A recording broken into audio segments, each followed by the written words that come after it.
England में पहला school 1811 में खुला, जबकि उसमें भारत में 7,32,000 गुरुकुल थे। हमारी सनातन संस्कृति परंपरा के गुरुकुल में क्या क्या पढ़ाई होती थी, ये जान लेना पहले ज़रूरी है।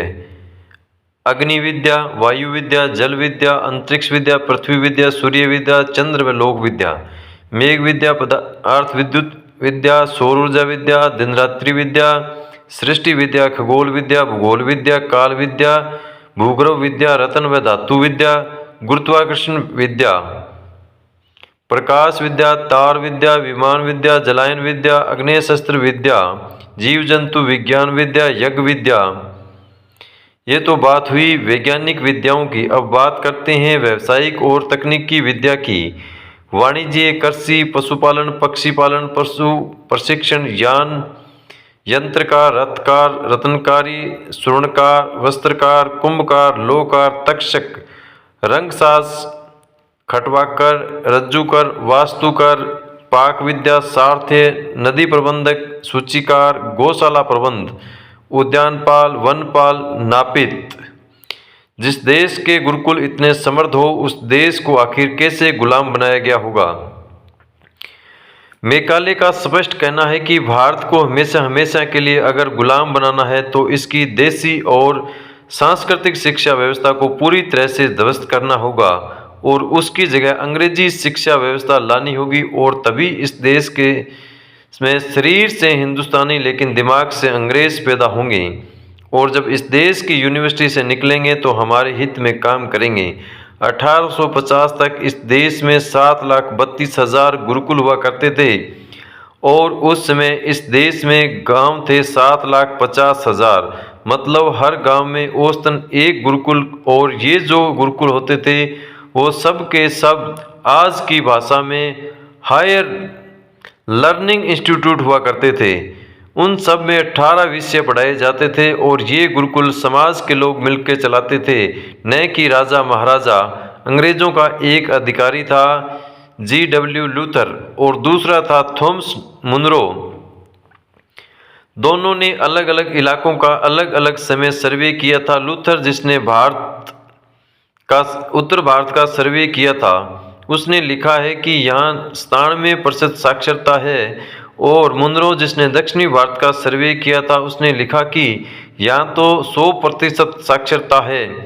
मैकाले एक मुहावरा इस्तेमाल करता था कि जैसे किसी खेत में कोई फसल लगाने के पहले उसे पूरी तरह से जोत दिया जाता है, वैसे ही इसे जोतना होगा और अंग्रेजी शिक्षा व्यवस्था लानी होगी।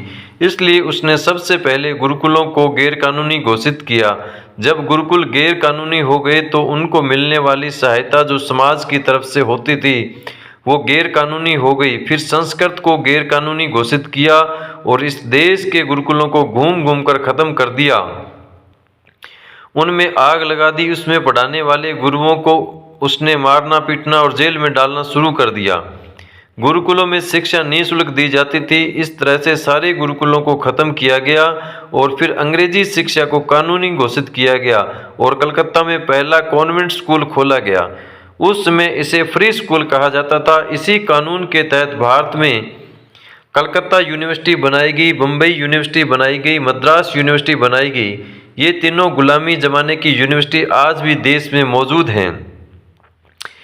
मैकाले ने अपने पिता को एक चिट्ठी लिखी, बहुत मशहूर चिट्ठी है वो। उसमें वो लिखता है कि इन कॉन्वेंट स्कूलों में ऐसे बच्चे निकलेंगे जो देखने में तो भारतीय होंगे लेकिन दिमाग से अंग्रेज होंगे और इन्हें अपने देश के बारे में कुछ पता नहीं होगा, इनको अपनी संस्कृति के बारे में कुछ पता नहीं होगा, इनको अपनी परंपराओं के बारे में कुछ पता नहीं होगा, इनको अपने मुहावरे नहीं मालूम होंगे। जब ऐसे बच्चे होंगे इस देश में तो अंग्रेज भले ही चले जाएं, इस देश से अंग्रेजियत नहीं जाएगी। उस समय लिखी चिट्ठी की सच्चाई इस देश में अब साफ साफ दिखाई दे रही है। और उस एक्ट की महिमा देखिए कि हमें अपनी भाषा बोलने में शर्म आती है, जबकि अंग्रेजी में बोलते हैं कि दूसरों पर रोब पड़ेगा। हम तो खुद में हीन हो गए जिसे अपनी भाषा बोलने में शर्म आ रही है।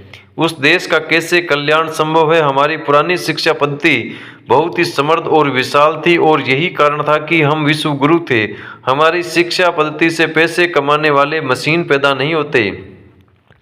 बल्कि मानवता के कल्याण हेतु अच्छे और विद्वान इंसान पैदा होते। आज तो जो बहुत पढ़ा लिखा है वही सबसे अधिक भ्रष्ट है, वही सबसे बड़ा चोर है। हमने अपना इतिहास गंवा दिया क्योंकि अंग्रेज हमसे हमारी पहचान छीनने में सफल हुए। उन्होंने हमारी शिक्षा पद्धति को बर्बाद करके हमें अपनी संस्कृति, मूल धर्म, ज्ञान और समृद्धि से अलग कर दिया। आज जो स्कूलों और कॉलेजों का हाल है वो क्या ही लिखा जाए। हम न जाने ऐसे लोग कैसे पैदा कर रहे हैं जिनमें जिम्मेवारी का कोई एहसास नहीं है, जिन्हें सिर्फ पद और पैसों से प्यार है। हम इतने असफल कैसे हो जा रहे हैं? किसी भी समाज की स्थिति का अनुमान वहाँ की शैक्षणिक संस्थानों की स्थिति से लगाया जा सकता है। आज हम इसमें बहुत असफल हैं। हमने स्कूल और कॉलेज तो बना लिए, लेकिन जिस उद्देश्य के लिए इसका निर्माण हुआ उसकी पूर्ति के योग्य इंसान और सिस्टम नहीं बना पाए। जब आप अपने देश का इतिहास पढ़ेंगे तो आप गर्व भी महसूस करेंगे और रोएंगे भी, क्योंकि आपने जो गंवा दिया वो पैसों रुपयों से नहीं खरीदा जा सकता। हमें एक बड़े पुनर्जागरण की जरूरत है। सरकारें आएगी जाएगी, इनसे बहुत उम्मीद करना बेवकूफ़ी होगी। जनता जब तक नहीं जागती हम अपनी विरासत को कभी पुनः हासिल नहीं कर पाएंगे। जागना होगा और कोई विकल्प नहीं। राधे राधे, जय श्री कृष्णा।